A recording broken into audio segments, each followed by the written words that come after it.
അപ്പൊ hello guys, നമ്മൾ കഴിഞ്ഞ വീഡിയോയിൽ നമ്മുടെ പുതിയ ഗ്രില്ലിൽ ചിക്കൻ ചൂടാനൊക്കെ ഫുള്ള് സെറ്റാക്കി വെച്ചതായിരുന്നു. അങ്ങനെ എന്തായാലും നമ്മൾ നമ്മുടെ ഫസ്റ്റ് ബാച്ച് ചിക്കൻ ഇട്ട് കൊടുത്ത് മൊത്തത്തിൽ അതിന്റെ അടുത്ത് നിൽക്കാനാവുന്നില്ല ചൂടും കൊണ്ട്. ഫുള്ള് വേർത്ത് കുളിച്ച് ഇത്രയും നേരം ആ ചൂടിന്റെ അടുത്തേക്ക് കൈ കൊണ്ടുപോയി. ഇപ്പോഴാണ് ഗ്ലൗസ് ഉള്ള കാര്യം ഓർത്തത്. ഈ ഗ്രില്ലിന്റെ കൂട്ടത്തിൽ ഏറ്റവും കൂടുതൽ വെർത്തായിട്ട് തോന്നിയതും അതാണ്. അതിട്ടിട്ട് ഗ്രില്ലിന്റെ അടുത്തേക്ക് കൈ കൊണ്ടുപോകുമ്പോൾ ഒരു ചൂട് അറിയുന്നില്ല. അങ്ങനെ നമ്മുടെ ഫസ്റ്റ് ബാച്ച് ചിക്കൻ റെഡി ആയിട്ടുണ്ട്. അത് കഴിച്ചു നോക്കിയവരും പറഞ്ഞു അത്യാവശ്യം നല്ല രീതിക്ക് വന്നിട്ടുണ്ട് എന്ന്. അങ്ങനെ നമ്മൾ നമ്മുടെ സെക്കൻഡ് ബാച്ച് ചിക്കൻ ഗ്രില്ലിലേക്ക് വെച്ച് കൊടുത്തിട്ടുണ്ട്. നമ്മൾ കുറച്ച് കഴിഞ്ഞ ഒരു വൺ സൈഡ് തിരിച്ചിട്ടപ്പോഴത്തേക്കും പെട്ടെന്ന് തീ കയറി പിടിച്ച് തേ കണ്ടില്ലേ ചെസ് പീസ് ഒക്കെ നിന്ന് കത്തുന്നു. അങ്ങനെ തീയൊക്കെ അണച്ചിട്ട് കുറച്ചു നേരം തിന്നേ പോയിരുന്നു. അത് അവിടെ കിടന്നാവുന്നുണ്ട്. മൊത്തത്തിൽ ക്ഷീണം പിടിച്ചു പോയി. കുറെ നേരമായി പരിപാടി തുടങ്ങിയിട്ട്. വേറൊന്നല്ല, നമ്മൾ വിചാരിച്ച പോലെ നമ്മളെ കരി കത്തി കിട്ടിയില്ല.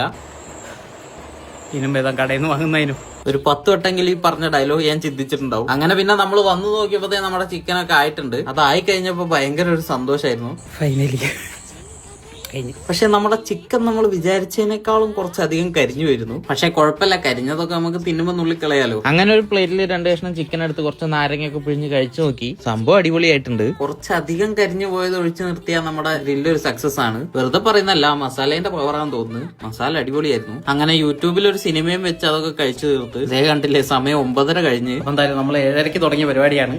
9:30 തീർന്നപ്പോ സംഭവം കൊള്ളാം. ചെറുതായിട്ട് കരിഞ്ഞു പോയി. നമ്മളെ ഫസ്റ്റ് ട്രൈ ആണ്.